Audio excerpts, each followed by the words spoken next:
And we are back with another episode, Real Talk with JT, and I have someone real special here with me today. They call him the OG of YouTube for real estate, guys.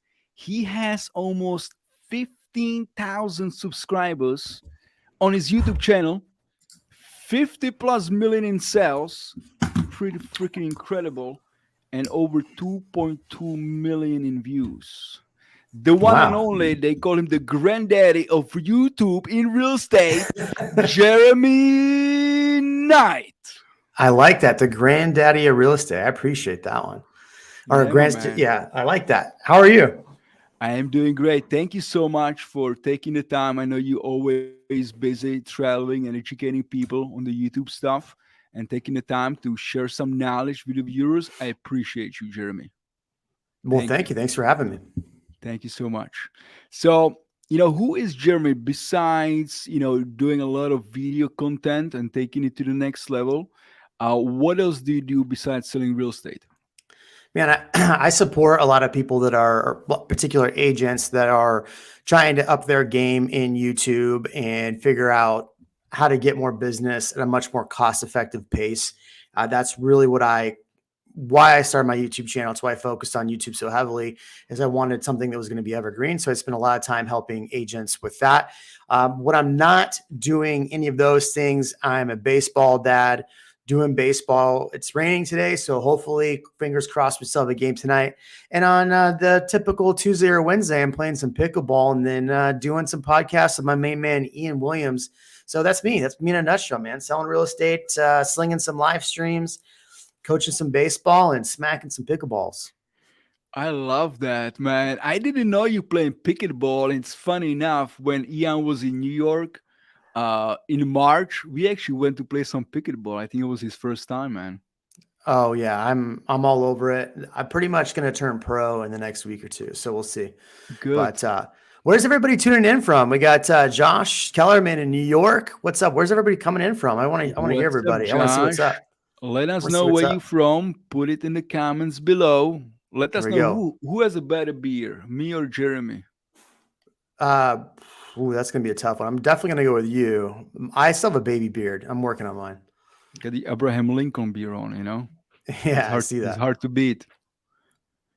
So, Jeremy, before you jump into real estate, give us a little your backstory. Like, how did you get into it? What year? What did you do before selling real estate? Oh man, that's a great question. I'm actually glad you asked that because nobody usually asks that question. So I spent 14 years at Costco. It was pretty much my college job. As I graduated, I started getting promoted, doing all these fun things, and was promoted. And at a certain point, I realized I had a ceiling of what I could actually make. So I started looking at, what I could do on my own. I was running the sales departments there. And so I was actually like helping Costco make more money, putting in game plans to make more money, and then not seeing more money myself. So that's why I really looked at real estate and other ventures. Obviously went into real estate. I was up for rookie of the year my first year because my number one job or my number one goal, when people think about leaving their previous job to starting real estate, what is almost 90% of agents are out of their job the first year. So my number one goal when I left Costco was to never go back to Costco.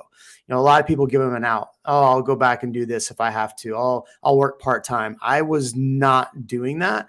I was willing to eat ramen and nothing else, just drink water. Just see me the first year, I was super thin. So after a couple of years, we were doing really well, realized we were flat broke because of the fact that we're spending so much money on leads, spending so much money on growing a team, having an office, all of that stuff. So after our second year, we really like buttoned down the hatches. And that's when I started really focusing on video. It was a much easier or a lot much cheaper way to gain an audience.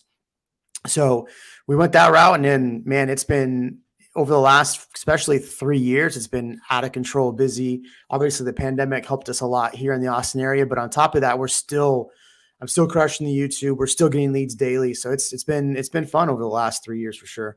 Wow.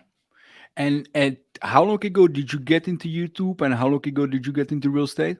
Yeah, so I started real estate around 2015, Nice. and so I have been dabbling and doing a lot of video content out before then. So doing Facebook, doing all that stuff. It was 2019. I was doing YouTube, but not really doing YouTube effectively in really like 18, 19. I was Hmm. putting videos out. I kept telling everybody, look, YouTube's the future. And I realized like my YouTube channel wasn't growing. I wasn't getting out of it. I was spending money on advertising on there that I shouldn't have been. And so finally I sat down and really just started talking to people like what I should be doing differently, what I should actually be doing on my channel, how to actually get business out of a channel. And so December 2019, we revamped the channel. I went to 4 buckets of content. Those 4 buckets of content meant putting out one video per week, edited, beautiful video, which if you go back to 2019, the end of 2019, early 2020, they all sucked. Like the videos were terrible. But from there, within about 4 or 5 months, I got the first phone call. And I'll never forget the first phone call because my wife and I were driving into a new construction neighborhood. I get a phone call. Hey, I've been watching your YouTube channel. I'm like, oh, it's amazing. So that was like 3 o'clock in the afternoon. I get home 5 o'clock in the afternoon. Another call. The next day, another phone call. Later that afternoon, and then my phone just literally, it was just like the rain bucket just started filling up all the buckets of leads, and it was crazy. So it took 4 or 5 months to really get traction, and this is where most agents kind of start to bail on it. They go, oh, I've been spent so much money and Mm. time doing it, I'm not going to go anywhere. It's the same thing as like if you don't know your scripts very well and you're doing cold calling, probably the reason why you're not converting is your scripts aren't good, or you're not doing better call to action, or you're not, taking opportunity when somebody says, oh, I'm thinking about something. Oh, well, you're thinking about it, expand, right? They don't know their scripts. And so I think that's the thing is it takes 4 or 5 months to really figure out what your audience is looking for. And then all of a sudden they trust you. And I think the biggest thing most agents miss when they're looking at long form content is trust. They don't realize what they're doing. They're too busy selling and not too busy trusting, right? Building that trust. And so once you build trust on YouTube, it's amazing because you don't have to sell. You can tell people who you are. They already know who you are. And people will call you because they've seen you for hours and hours. And they finally go, you know what? I'm going to call this guy or girl. So it almost sounds like it's more instead of salesy videos, right? It's more like a relationship building videos. But before we actually gonna go into the tactics and the strategies you use to get that kind of results, like what even prompted you to start with the YouTube?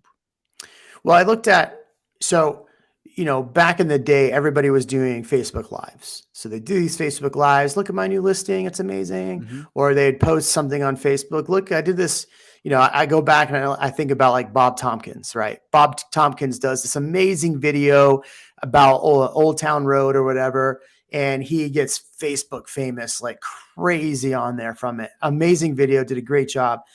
Yet, had that video been on YouTube from the start, that would have actually potentially seen a much bigger audience from the beginning and not just a Facebook audience. So I was looking at things like that and I was going, okay, where is the longevity in this? Where can I put something and it's always going to show up? And the good thing about YouTube is it's connected to a very big search engine. So if I were to search realtor in Austin or things to know about Austin, legitimately, you're going to see 3 websites and then a video. And let's be honest, when I looked at that, I thought, man, I don't want to click on a stupid article and read it. I Hmm. just want to click on it and hear somebody talk. And so that's why I was like, hey, this YouTube thing might be good for agents. And I was pushing it and pushing it. Everybody's like, no. Facebook is the way to go. Facebook is the way. Put your videos on Facebook. And, good thing I listen to myself. Yeah. And I think it's always, being ahead of the curve, right? Than the other agents, not necessarily doing what they're doing now, but looking for ways and things what no one's really doing now. And you could be one of the first ones Yeah. to really get that traction. If you're not first, you're last, as they say, Ricky Yeah. Bobby. I mean, so do you feel like also for your success with YouTube, also because you are one of the first guys really go all in on that, you feel like you kind of take that spot and it's hard to shake you off from it? I would say in my market for sure, it's harder for anybody else to kind of really take over what I've done.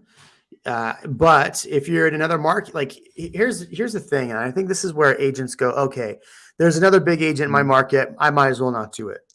Well, that's the Yeah. dumbest reason not to do something. Because here's the thing, I can say very polarizing things on my channel. And I say them because I want people, I'm okay saying polarizing things. I'm okay being a little polarizing because at the end of the day, I'm going to be able to work with people that want to work with me, to see things the way I see them. And those people are much easier to work with. I don't, and I think most agents don't realize, like, hey, if you were to, those agents that are running around to sell 100 homes a year, Hmm. at the end of that year, you're exhausted, you're hating life, you're hating everything. Well, how about working 80 deals and you work with clients that love you? And then next year you do 150 deals because all of those 80 people that loved you and loved working with you now refer you more and more business. Right? The 100 people you just have to work through and get through it. The reality is they, at the end of the day, they may not like you and they might not refer you. But if you're really good to the 80 people instead of the 100, you're probably going to have a much better success rate going forward. And that's the way I looked at it. I'm okay only working with a few less people because the reality is I get a lot of referrals now. Like we were doing like 80% of our business was coming from YouTube. Now it's down to like 70%. So we're getting more and more referrals from our Hmm. past clients. That's great. That's great. And I know you said, desperate full of business. I mean, were you always like that? Or was there a tipping point in your life and your business when you were like, I just don't care if everybody likes me? Uh, Man, I think when you're a new agent and you're just trying to cut your teeth in your first couple of years and you're just trying to, I mean, let's be honest, you're trying to make a Hmm. paycheck. You're trying not to go broke. Those are the years like you just take on everybody. And I remember one client specifically where I worked my ass off for them. I even saved them a bunch of money. And then they wrote me a nasty review because they're upset that they had to pay the title policy at the end of the day. That's what they're mad about. I paid this guy $5,000 and he made me pay a title policy. You paid me $5,000 at the end of the day. I saved you $30,000. I also went through and done all this, but you didn't give a shit about that. So that's where it's Yeah. like, I would rather not work with those people and work with the people that trust me and trust and believe in what I'm saying, because, I spend more time looking at the market, looking at what's going on because I'm an investor too. So I would rather work with the people that want to work with me and not have to deal with the people where at the end of the day, I'm getting a bad review because they just weren't a good person. I love it. This is so good. And I know you said you dabble with YouTube from the beginning, right? You were putting videos out, not really getting much traction. What were some of the changes which you made, which start getting you that traction and which start getting the views and the likes on your videos? Well, one thing I think is that I started focusing on what people were searching for, right? Since YouTube is a search Mhm. engine, what are people actually searching for? What are they wanting to know? And so doing videos about what people are actually searching for and looking for, and that absolutely changed my business. Instead of just doing these silly real estate videos where, I'm doing real estate dad jokes, like that doesn't sell. That doesn't tell people anything about you. It just tells you that you want to be funny. So, but telling people like, hey, these are the 5 best neighborhoods. Here's why they're the 5 best neighborhoods. I've done all the data for you. If you're wanting this, here's what this neighborhood offers. Here's what this neighborhood offers. The prices are going to be this. Yeah, we can negotiate on some of those because the market's changed a little bit. People want to hear that. People want to know that information instead of like, oh, downtown ice cream shop just opened up. It's so great. Here's an ice Mhm. cream shop. Why do people Yeah, really well, care about an ice cream shop downtown? Like it's great, but if you were to do a video like, here's the coolest ice cream shop just to open up, I love it. I've got all these, look how long the line is. It's amazing. If you want to live downtown where you could be next to an ice cream shop like this, or maybe that burger joint over there, look, let's check out this $3 million penthouse right here. Right now you've brought it back to real estate. So doing things like that, focusing on actual real estate, focusing on things people want. mhm. Now, do you feel like my experiences with a lot of the agents, which they want to do YouTube, but there's a big learning curve, right? Like, how did you learn all of that stuff, the thumbnails, the keywords, what people searching for, the editing, and all that good stuff, like what are your suggestions for the agents to start with? Look, you're going to have to grind, there- everybody's looking for the easy button, and that's why so many agents want to do Instagram or YouTube shorts or short content. They don't want to do the long form content. They want to do the short, quick hitting content 'cause it's easy. Okay. Well, the money isn't in easy. The people that become the most successful in this business tackle the hard and make the hard easy. So you're going to have to, at one point, just tackle the hard and make the hard easy. So what I mean by making it easy is you're going to have to start figuring out, number one, what your audience wants. Start shooting content around that. Okay. That's hurdle one, right? And a lot of people are like, oh, I need all these, look, this thing right And the here will do everything you camera, need. This lighting, thing, and yeah. editor, and I literally shoot all my short stuff now with this. It's a little mic. My audio sounds spectacular. It looks good because it's on an iPhone. And I could use this same platform to do a 10-minute video. Okay. It's not that hard. So stop making it hard. The second thing is start editing yourself, do the basics. Look, people like raw, right? They want to see raw. People want to, and the other thing is like, especially with YouTube, people want to be along for your journey.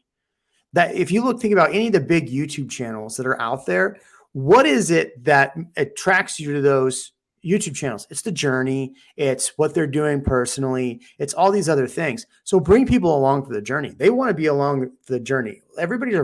Most people are voyeurs, meaning that they want to peek into somebody else's life other than their own. So give them a peek into your life. So when it comes to editing, because people always hit me up about the editing. Look, I really think you're gonna have to edit for a few videos just so you can understand how workflow works. Because once you start figuring out how workflow works, now you can actually film video more efficiently.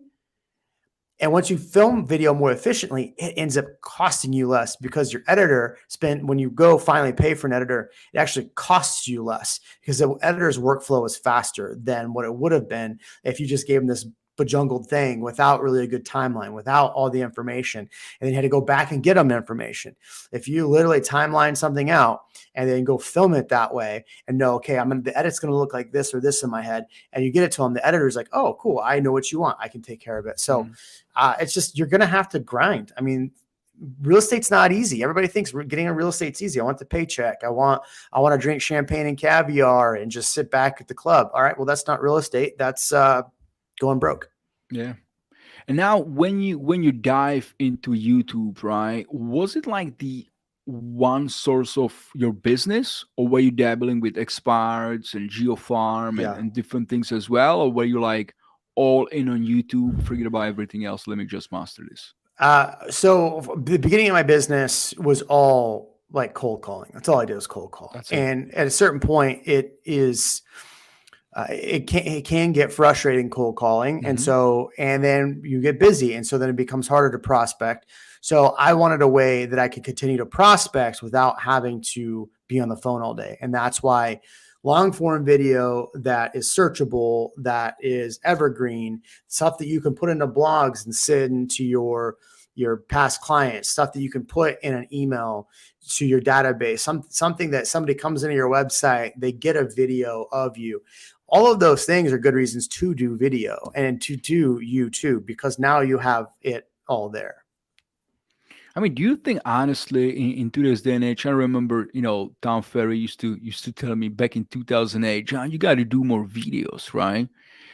Do you almost feel like if you're not doing video content today, you're probably not in the business? There's a lot of people that can do it without it. You know what I'm saying? Like, I think, so we were at Video Blueprint this week, and Tom made a really good analogy of how everything should go. And that is to layer, right? I think YouTube, if you do YouTube and video content, you can layer that into other aspects of your business. So what I mean is, let's say you're cold calling expireds and you find numbers that are on the do not call, and you decide to text a whole group of people, like slide dial text. You can send a video about your listing presentation. You can send a video about why you're different in a text, and it comes straight through from a video link, whether you're doing YouTube or you do organically just straight from your phone. So that's a way to actually get in front of more people. Now, here, the great thing is, like, if you're trying to farm an area and you're sending out mailers to an area, but on the back of that flyer, I did this on, I don't have the flyer in front of me. The back of the flyer, you have a QR code. What's the market update for your area? And that QR code takes you to your YouTube channel, and it takes you to the latest video that you did about the housing market in said area. Now people are watching you. They see proof of concept with this, and then you can potentially retarget them, or they come into your website and now they're signed up for your monthly newsletter. So yeah, I think you're missing the boat if you're not doing video. You could do it without it for sure. I just think cost effective wise, it makes more sense to do video, especially YouTube. And I love how you said you can do the long form video and then chop it into multiple pieces, use it on maybe for reels, use it on email campaigns, thanks campaigns, where like you can repurpose those videos as well. It's not just like do it once and forget it, right? Right. 100%. I love it. Now, how do you personally balance your online and offline presence? What do you mean? How do I balance my online and offline presence? So I know you're big on YouTube, you're big on Reels as well. Do you do any, offline, like maybe farming? Do you still do cold calling as well? Yeah, I do a mailer. We have a newsletter we send out. We get people into our CRM. I do a lot of stuff in the community as it is. As I said, I played pickleball earlier. I try not to hit anybody in the face, just so they, and I try not to win every round, right? So I got to let some people win. That way I get more business out of it. But, I'm involved in the community. So there's a lot of things that we do as far as just being, involved in, school events and things like that. So, but video is probably the biggest tier of our entire thing. Cause, when we do open houses, we had a listing in our neighborhood, and everybody that came through was like, "Oh, you're the YouTube guy. You're the YouTube guy."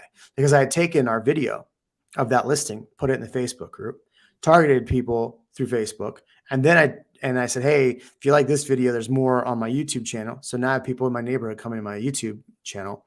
I sent out a flyer that's got a QR code to my website or to my YouTube channel. So yeah, everybody in my neighborhood knows me as a YouTube guy now. Even in the text thread of the pickleball, "Hey, what's up?" They always go, "Oh, ask the YouTube guy." So yeah.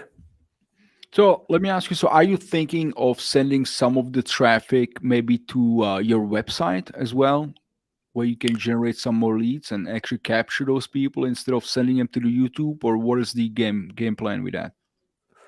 No, I'd rather them go to YouTube.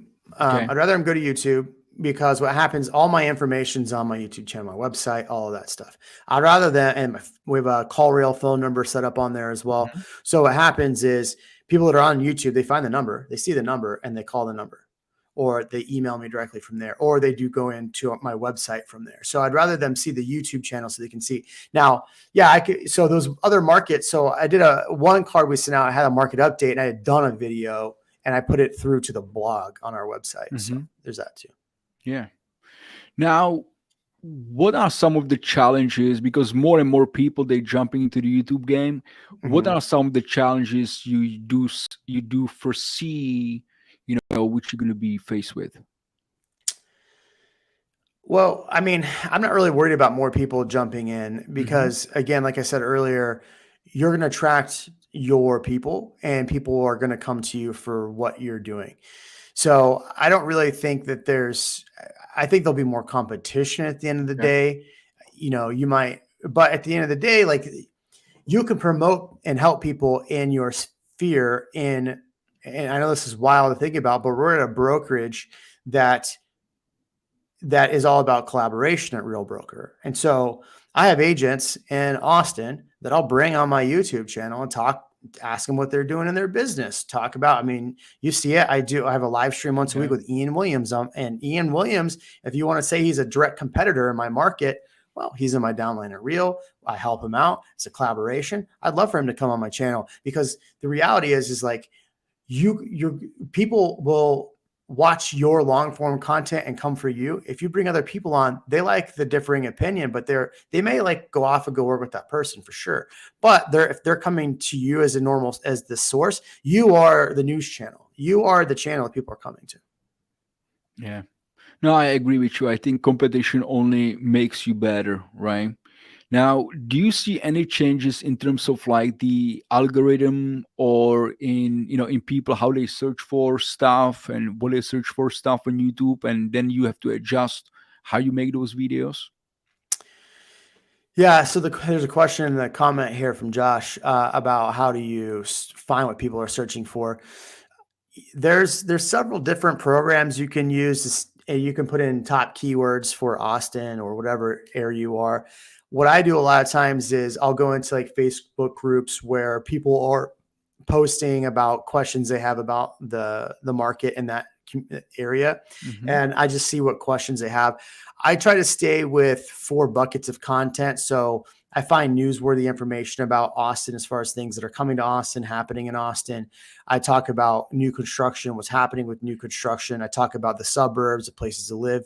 Those videos have gotten really boring to me, but that's what people are still searching for. So, I mean, there's a lot of different programs out there you can pull up to search for that information.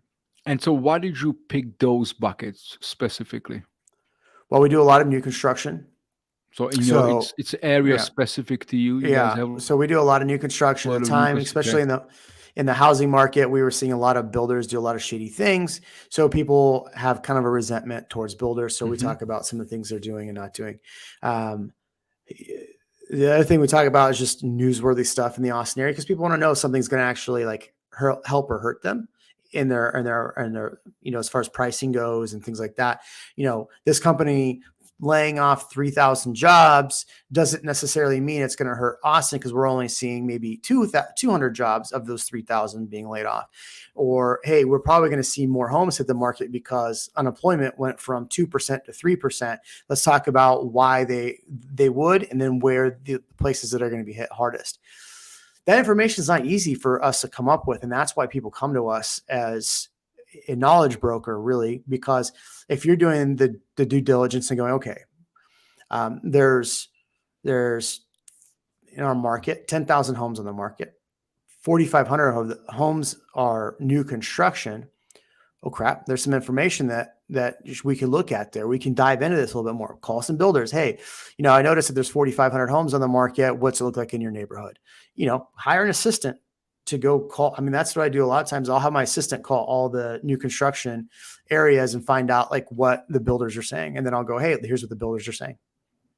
That's really cool, man. So it sounds like there's a lot of research and preparation for those videos as well, right? It's not just like Yeah. just shoot it up.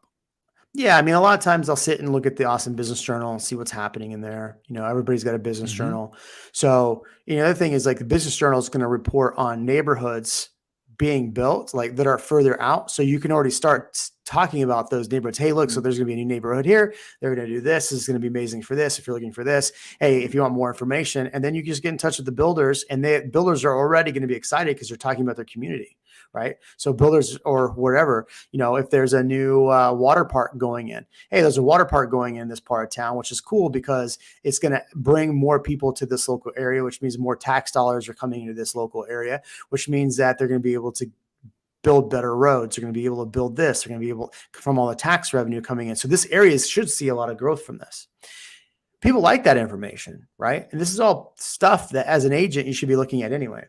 Yeah, I mean that automatically it make you sound like the expert, Right. right? It's not just like you're looking for one family or two family. What's your budget? Right. Very different. Now, I know you said 4 buckets of different style of a content, right? Like, do you shoot everything on one day? How often do you post? Is it once a week per each? Like, what's your strategy when it comes to that?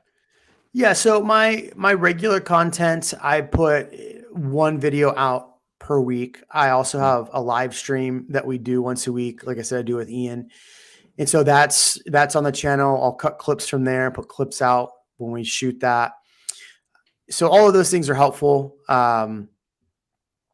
It's hard for me to batch content for the fact that I have such a variety of buckets because newsworthy stuff only lasts for so long. Hmm. So I have to, when that week comes up, I have to find that. Now, I do a lot of market update videos and content around market updates. The thing with the market update videos is that I have to wait for the market stats that just came out to like literally right before we do this. And Hmm. shoot, as we started this, I have a short clip I'm putting together right now to tell people to watch our live video on Thursday because the market stats came out. We're going to talk about the market stats. So I can't really do a market stat video until the market info comes out.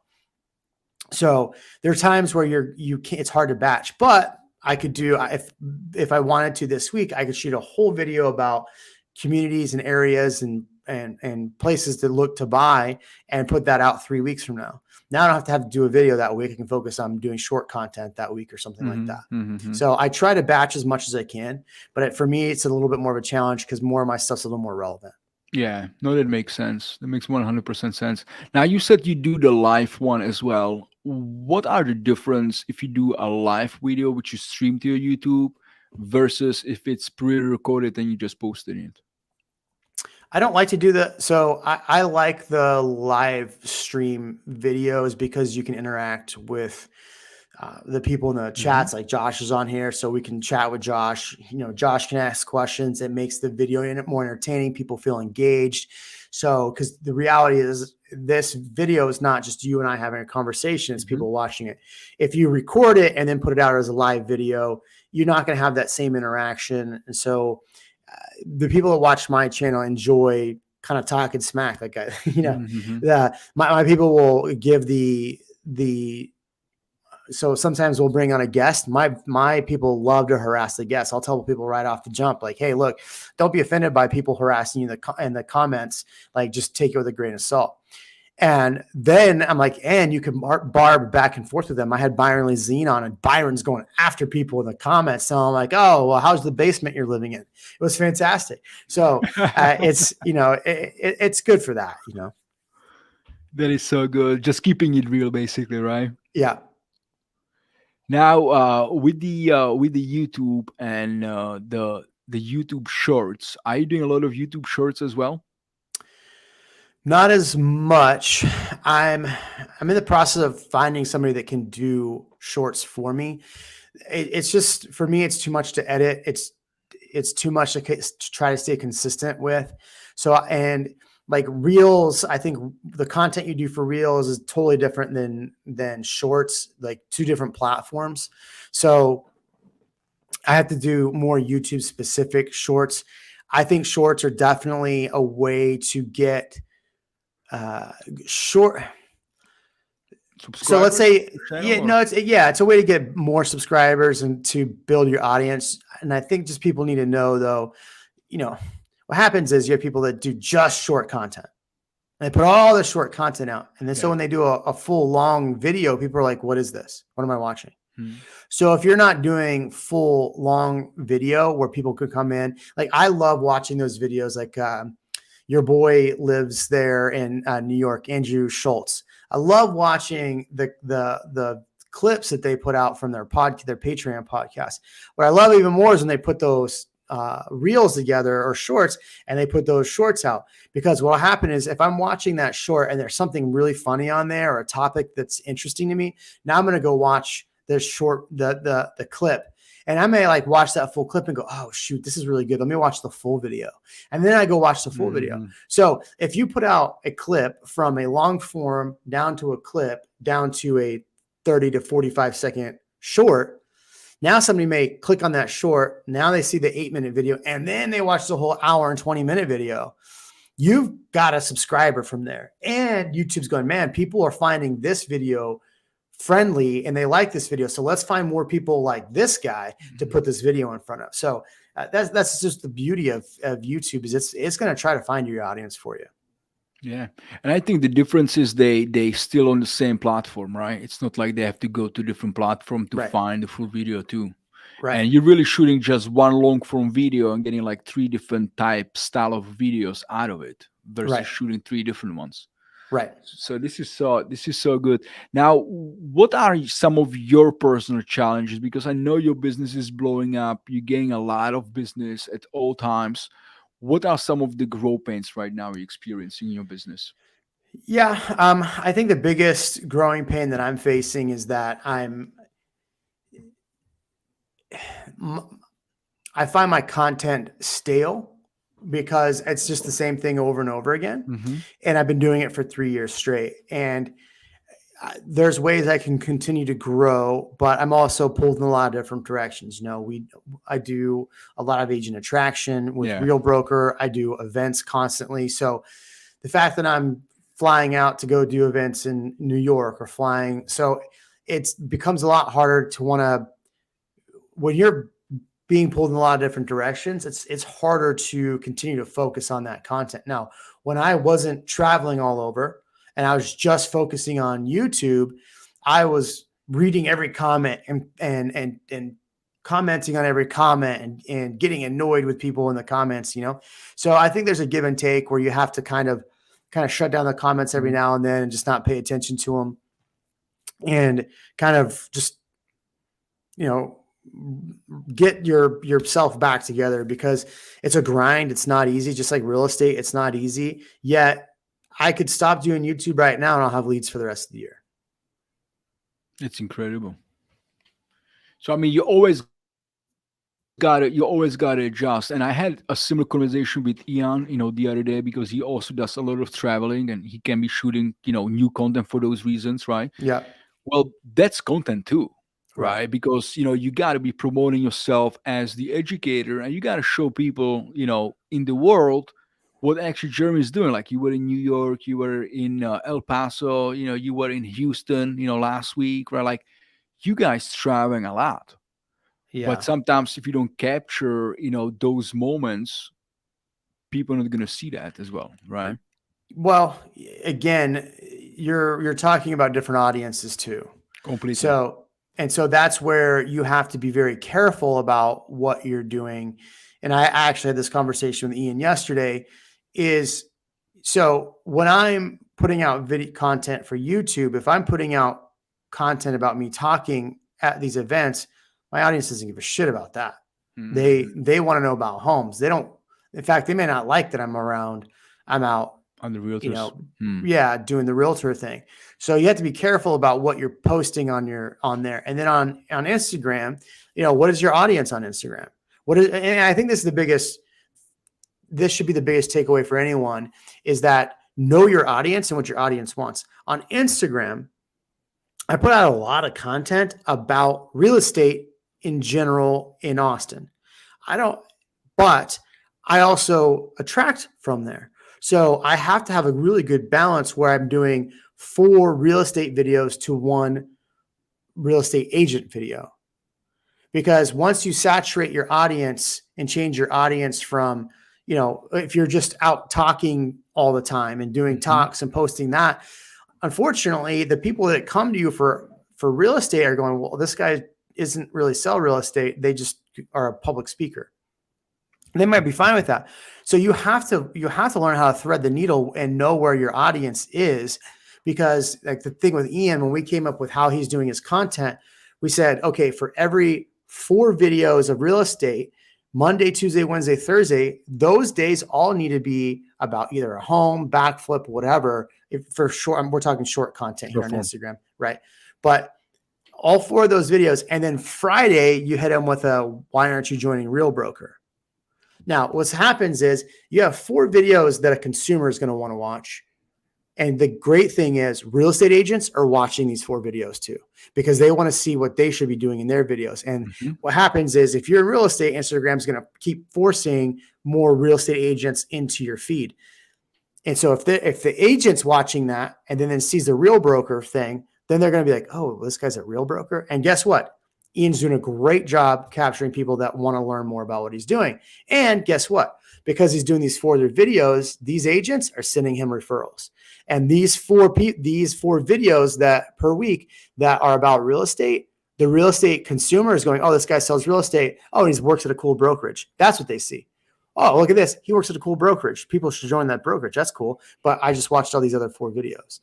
But if you do it the other way, where it's 4 videos all about Real Broker, coming to Real Broker, real estate. Oh, look, I have a house to sell. Like Well, who's your audience? what business are you in? Gets Well, them busy. You're confused. in the public speaking. So Yeah, that's why, I mean, I just in the video blueprint, I made one post. That's that's it. it. I shared a bunch of stuff in my stories, but I didn't make a reel about video blueprint. I didn't do anything because I'm trying to focus on keeping my audience on my real estate channel.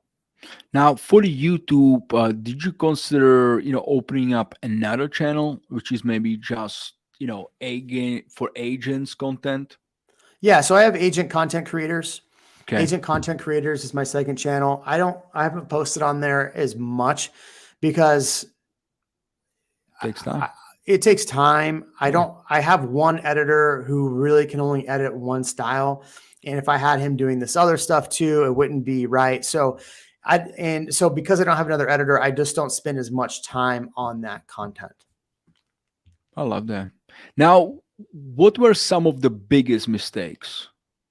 The biggest did? mistake you can make as an agent is taking, especially on, well, if we're talking YouTube only, I've made a lot of mistakes. We can go through that list another time. But for YouTube, what a lot of agents do, and this is a no, don't do, slap on the hand, don't do it, is you create this video and you're like, man, I need some views.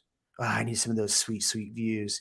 So I'm going to go ahead and post the link for this video on Facebook. YouTube doesn't like Facebook. Facebook doesn't like YouTube. And now you're putting something that both don't like each other on. So what happens is that let's say 4 or 5 people watch that video, but it's not really a video they wanted to watch. They just saw it because you had a catchy title and a good thumbnail.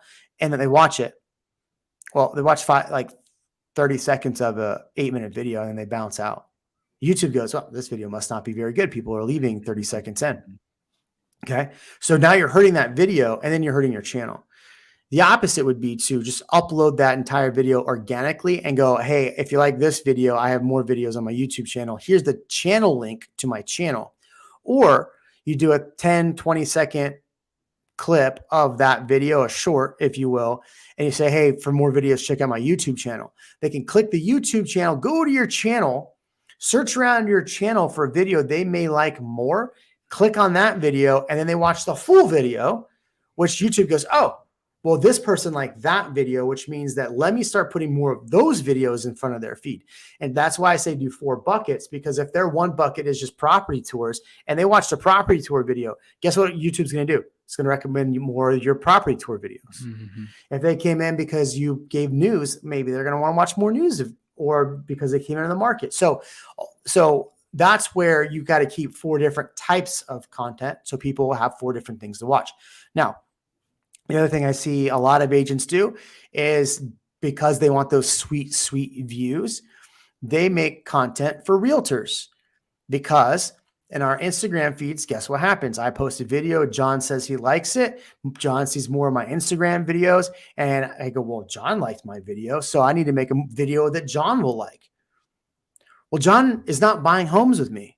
John may refer me a client in the future, but John isn't a consumer of my content, really. So if you're putting out videos that really are for realtors, but not really for your consumer, your ideal avatar, then you're going to confuse your channel and you're not going to get any business out of it.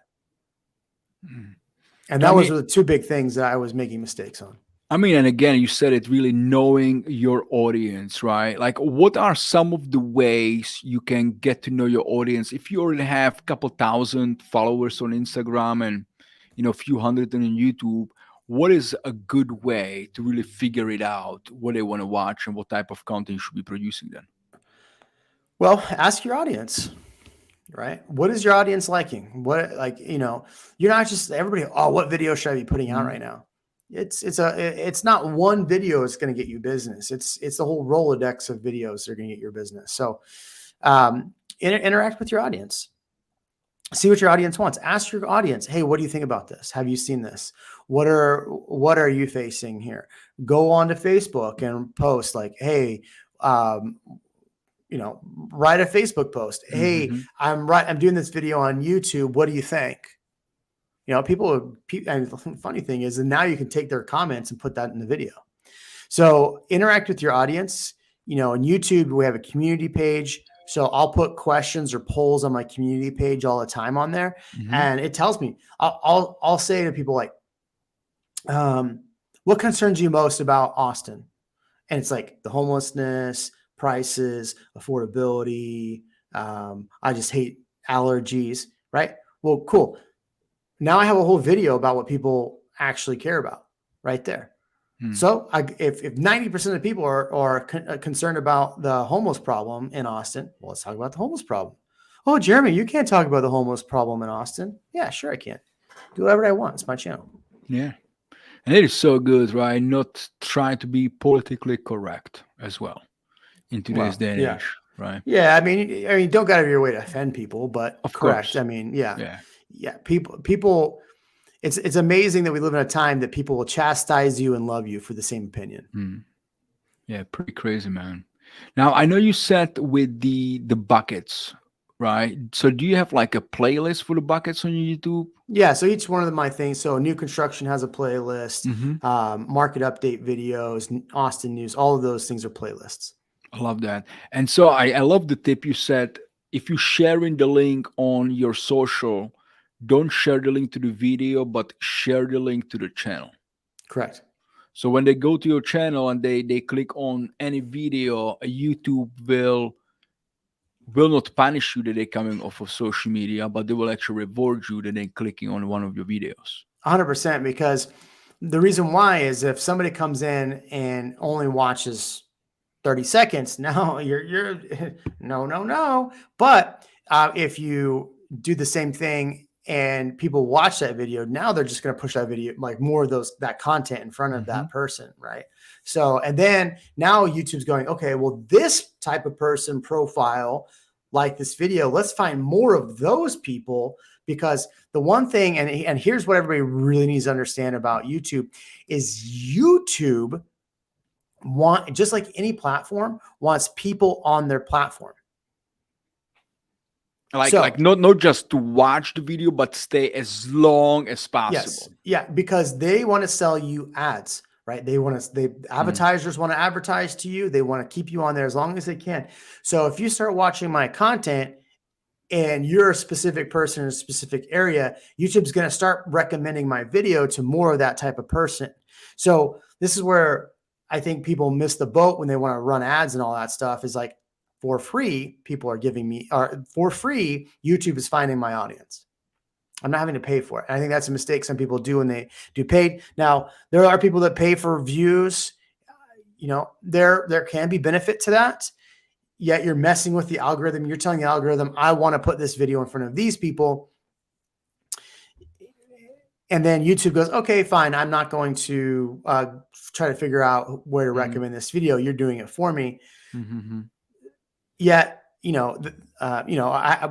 during the video blueprint, I went back and forth with Erica Wolf, who's fantastic at what she does. She does a lot of paid on YouTube. So she'll put a video up and then just pay to get it in front of as many people. Different mindsets, right? So I'm trying to get people there organically. She's just trying to sell a home. So her whole goal is to sell a home and show her client, like, hey, look, we got 30,000 views on this. Well, when you get 30,000 views on a house and then get no offers, then that client might also go, oh, well, what's wrong with my house? And how much we spend for the 30,000 views, right? Yeah, right. 30,000. So I mean, look, so I wouldn't say that paying for views is the wrong way to do it. It's just not the way I do it. I'm trying to do things most cost effectively and organically build an audience. So just a Now, little bit different mindset. Now, how about if on the channel you might be having certain bucket of videos which you might be promoting and paying for it, but then you have different buckets on your channel which you're not promoting instead I of. would create a whole nother channel if you're going to do paid. I see. So completely keep it separate. Yep, correct. Okay, very nice. Now, Jeremy, is there something you see it's coming in the next year or two? Some big changes when it comes to video content in general? I think the biggest thing I would say is just more short form content. So they're really putting an effort into short form content. I would, people are going to hear that and go, oh, got to put up more short form content. I would do more short form content. I would do more short form content that layers your long form content. Mr. Beast in an interview said this: the best people that come for your short form content are coming for your short form content. People coming from your middle range content are coming for your middle range. People are coming for your hour live streams are coming from your hour live streams. So there's little crossover between the two. There is some, but not a lot. So you really have to layer in. And so if you're doing content and short videos that are those silly ass videos on Instagram where you're pointing at disappearing text and you put that over onto YouTube, that is not, YouTube's going to be like, what are you doing? This isn't, and the same thing is the audience will let you know, because it was interesting about the short form content. My highest dislike content is my short form content on YouTube. Wow. Pretty incredible. Now, how important it is to reply to comments on your videos? I'd reply to all of them, really, if you can. Even the bad ones. Even the bad ones, you say, oh, thanks for your opinion. Oh, bless your heart. Something like that. Do you feel like it gives you some push towards the views if you get more comments on your videos? Yeah, YouTube wants engagement. That's all they want. The more engagement you get on there, the more that video gets pushed. Okay. So viewership, they reward you for views and time spent on those videos. And would you say comments is the second biggest one? Correct. Okay. Now, I just want to circle back, driving traffic towards the videos. And you said if you decide to post it on social, use the channel link, not the video link, right? Yeah. What do you think about text and email? What do you mean texting? Like texting people, hey, listen, I come up with this new video, give me a favor. I wouldn't. It's the same thing as putting it on. It's the same thing as putting it on, or putting it like, it's the same thing as putting it on Facebook and then them not watching it. They might not be the audience. So one thing I would do is take your videos, put them in an email campaign to your past clients, specific videos like market updates, new neighborhoods. Like, hey, I know you're living over here, but there's other. I would do that because your past clients probably will watch. Whereas if you send it to a friend, like if you sent me a video to watch, I love you, John, you're amazing. Chances are I'm not going to watch that video. Not yet. Yeah. Even if it's a good video. What type of video would you watch? I mean, you got to keep your clothes on though, because the videos you send me with all your clothes off, I don't watch. No. Look, man, the thing is, like, when I'm watching content that's not real estate related, I'm watching comedy stuff. I'm watching entertaining stuff. I'm not looking for that. And to be completely honest with you, all of my friends that put out real estate content, I have never watched their channels. Everybody talks about like how beautiful Brad McCallum does his videos. I love how I might go and look for 30 seconds to see how he does some transition and shots so I can show my editor, this is how we want to do it. Or my videographer, this is how we want to do it. But I don't watch his content. Ian's a good friend of mine. I may watch his short form content every now and then, but I don't even watch his short form content. He's my great friend. So I'm more focused on putting out my content and what works there. So I don't think it's a good idea to text people your content unless they are a rabid fan. And if they are a rabid fan, then they're going to find it on their own. Yeah. So if I text you my content, you better watch it. Otherwise, just let me know. Don't text me next time. Correct. Yeah. I love this so much. Well, Jeremy, is there anything would you like to leave our viewers with before we let you go? Yeah, find my other channel, Agent Content Creators. Go on there, subscribe on there. There's a lot of good stuff that we have there. If you're looking at joining Real Broker, my main man, John, give him a call. Thank you. I appreciate you, my man. All right. Thank you. Always good to see you. Good to see you, man. Peace out.